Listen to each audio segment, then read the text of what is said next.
نحمدہ ونصلی ونسلم علی رسولہ الکریم۔ حضرت اقدس کے وعظ سے پہلے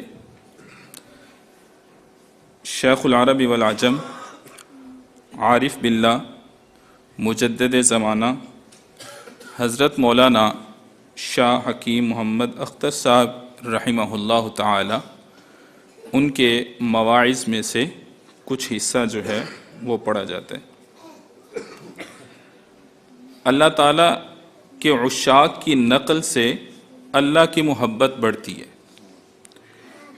اللہ تعالیٰ کا شکر ہے کہ اس گول ٹوپی میں ایک بڑے تاجر یہاں سے برطانیہ گئے اور برطانیہ کی ایک مسجد میں جب داخل ہوئے تو ٹوپی دیکھتے ہی ایک شخص نے کہا کہ کیا کراچی کے گلشن اقبال سے تعلق ہے؟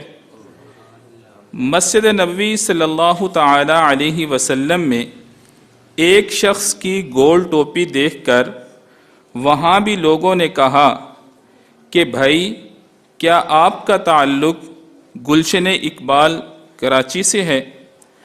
ہم جو یہ ٹوپی پہنتے ہیں تو اپنے اکابر حضرت تھانوی، حضرت نانوتوی، حضرت گنگوہی رحمہ اللہ تعالی کی نقل کرتے ہیں۔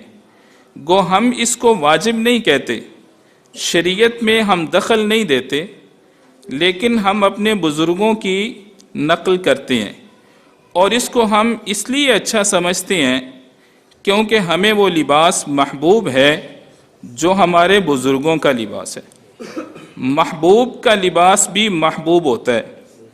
تم جب سینما دیکھ کر نکلتے ہو تو فلم ایکٹروں کی طرح کمر پر ہاتھ رکھ کیوں مٹکتے ہوئے نکلتے ہو؟ اس لیے کہ تم ان کی نقل کرتے ہو۔ اسی طرح ہم اللہ کے عاشقوں کی نقل کرتے ہیں۔ نقل باز تم بھی ہو، نقل باز ہم بھی ہیں، لیکن تم فساق کی نقل کرتے ہو اور ہم عشاق کی نقل کرتے ہیں۔ اللہ تعالیٰ کے عاشقوں کی نقل کرنے سے محبت میں اضافہ ہوتا ہے۔ ہم شریعت میں اضافہ نہیں کر سکتے، نہ کسی مرشد کو یہ حق حاصل ہے کہ وہ غیر واجب کو واجب کر دے یا مغرب کی 3 رکعت کو 3.5 کر دے۔